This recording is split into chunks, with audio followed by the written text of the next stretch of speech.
ಸಮೀಕ್ಷೆ ವಿಚಾರದಲ್ಲಿ ಸರ್ಕಾರಕ್ಕೆ ಒಂದಲ್ಲ ಒಂದು ತಾಪತ್ರೆ ಅನ್ನೋ ರೀತಿಯಲ್ಲಿ ಆಗ್ಬಿಟ್ಟಿದೆ.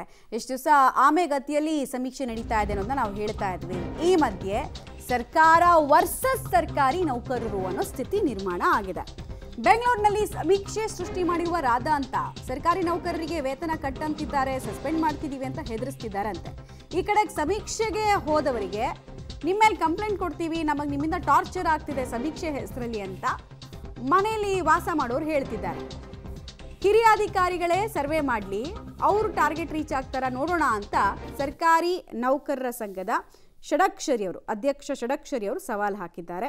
ಬೆಂಗಳೂರಿನಲ್ಲಿ ಸಮೀಕ್ಷೆ ಮಿಷನ್ ಟಾರ್ಗೆಟ್ ಸಂಪೂರ್ಣ ಆಗೋದಕ್ಕೆ ಸಾಧ್ಯವೇ ಇಲ್ಲ ಅಂತ ಕಿಡಿಕಾರಿದ್ದಾರೆ. ಸರ್ಕಾರಿ ನೌಕರರ ಸಂಘದ ಅಧ್ಯಕ್ಷರಾಗಿರುವಂತಹ ಷಡಕ್ಷರಿ ಅವರು ನಮ್ಮ ಜೊತೆ ಇದ್ದಾರೆ.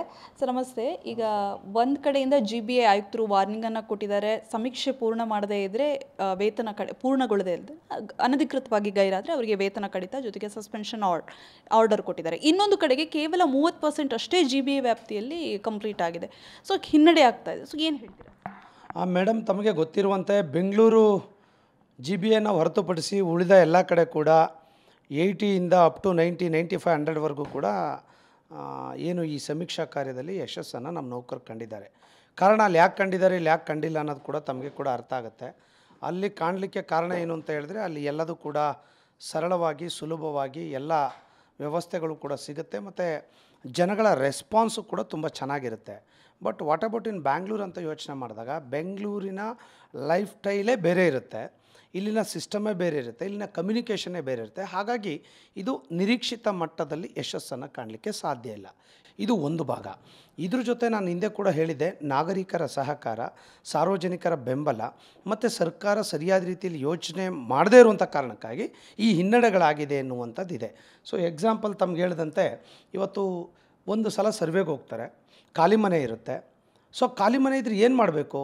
2 ಸಲ ಹೋಗ್ತಾರೆ, 3 ಸಲ ಹೋಗ್ತಾರೆ, ಅಥವಾ ಬಾಡಿಗೆ ಮನೆ ಕೊಟ್ಟಿರ್ತಾರೆ, ಅವ್ರು ಇರೋದಿಲ್ಲ, ಒಂದು ತಿಂಗಳೆಲ್ಲೋ ಹೋಗಿರ್ತಾರೆ, ಅಥವಾ ಒಂದು ವಾರ ಎಲ್ಲೋ ಹೋಗೋದಿಲ್ಲ. ಎಷ್ಟು ಸಲ ಹೋಗಲಿಕ್ಕೆ ಸಾಧ್ಯ? ಈ ಥರದ್ದು ಹೋದಂಥ ಸಂದರ್ಭದಲ್ಲಿ ಸಾಕಷ್ಟು ಗೊಂದಲಗಳಾಗಿದೆ. ನಾವು ಒಂದು ಸಲ ಹೋದರೆ ರೆನ್ಯುಮರೇಷನ್ ಕೊಡ್ತೀವಿ, ಸೆನ್ಸಸ್ ಅಸೆಸ್ ಮಾಡಿದ್ರೆ ಅಂತ ಹೇಳ್ತಾರೆ, ಮತ್ತು 2-3 ಸಲ ಹೋದರೆ ಯಾರು ದುಡ್ಡು ಕೊಡ್ತಾರೆ? ನೀವು ಟಾರ್ಗೆಟ್ ರೀಚ್ ಆಗಿಲ್ಲ ಅಂದರೆ ಹೆಂಗೋ ಗೊತ್ತಿಲ್ಲ, ಅವ್ರು ಹಿಡ್ಕೊಂಬನ್ನಿ ಮಾಡಿ ಅಂತ ಹೇಳುವಂಥದ್ದು ಒಂದು. ಎರಡನೇದಲ್ಲಿ ಸಮಸ್ಯೆಗಳು ಕೂಡ ತುಂಬ ಇದೆ.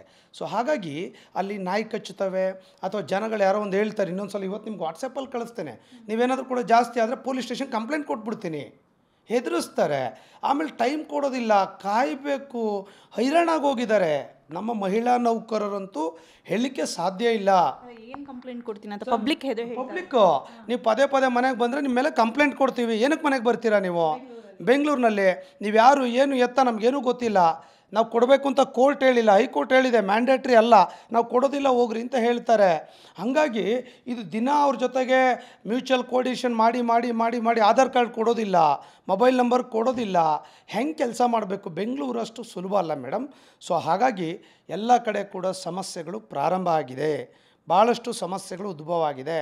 ನಾನು ಭಾಳ ಜನ ಅಧಿಕಾರಿಗಳು ತಾವು ಹೇಳಿದ್ರಿ, ಏನೋ ಸಸ್ಪೆನ್ಷನ್ ಮಾಡ್ತೀನಿ, ನೋಟಿಸ್ ಕೊಡ್ತೀವಿ, ಅದು ಕೊಡ್ತೀವಿ, ಇದು ಕೊಡ್ತೀವಿ, ಇದು ಮಾಡದೇ ಇದ್ರೆ ಅಂತ. ಒಂದು ಕೆಲಸ ಮಾಡ್ತೀನಿ, ಅವ್ರಿಗೆ ಕೂಡ ಸವಾಲಾಗ್ತೀನಿ, ನಾನು ಅವ್ರ ಜೊತೆ ಬಂದುಬಿಡ್ತಾನೆ. ಯಾರ್ಯಾರು ನೋಟಿಸ್ ಕೊಡ್ತವೆ ಅಂತ ಹೇಳ್ತಾರಲ್ಲ ಆ ಅಧಿಕಾರಿಗಳಿಗೆ ನಾನು ಅವ್ರ ಜೊತೆಲಿ ಹೋಗ್ತಾನೆ. ನಮ್ಮರು ಒಬ್ಬರು ಅಧಿಕಾರಿ ನೌಕರು ಕೂಡ್ಸೋಣ, ಅವ್ರನ್ನೂ ಕೂಡ್ಸೋಣ, ಅವ್ರು ಎಷ್ಟು ಸರ್ವೆ ಮಾಡ್ತಾರೆ, ನಾವೆಷ್ಟು ಸರ್ವೆ ಮಾಡ್ತೀವಿ ನೋಡ್ಬಿಡೋಣ. ಅದು ಪ್ರಾಕ್ಟಿಕಲಾಗಿ ಆಗಿಬಿಡಲಿ. ಈಗ ನಮ್ಮ ನೌಕರರ ಬಗ್ಗೆ ತೇಜೋವಧೆ ಮಾಡ್ತಾ ಇದ್ದಾರೆ, ಸಂಬಳ ಹಿಡಿತೇವೆ, 5 ಅಲ್ಲ 10 ಟಾರ್ಗೆಟ್ ಇರ್ಬೋದು. ನಾವು ರೂರಲಲ್ಲಿ ಮಾಡಿದ್ದೀವಿ, ಎಲ್ಲಿ ಮಾಡಿದ್ದೀವಿ ಅಲ್ಲಿ ಮಾಡಿದ್ದೀವಿ, ಇಲ್ಲಿ ಆಗೋದಿಲ್ಲ. ಇಲ್ಲಿ ಸಮಸ್ಯೆಗಳೇನು ಅಂದರೆ ಬೆಂಗಳೂರು ಕಲ್ಚರೇ ಬೇರೆ. ಷಡಕ್ಷರಿ ಅವರ ಮಾತು. ಕ್ಯಾಮ್ರಾ ಪರ್ಸನ್ ಯಶವಂತ್ ಜೊತೆ ಪವಿತ್ರ ಕಟ್ತಲ, ಪಬ್ಲಿಕ್ ಟಿವಿ, ಬೆಂಗಳೂರು.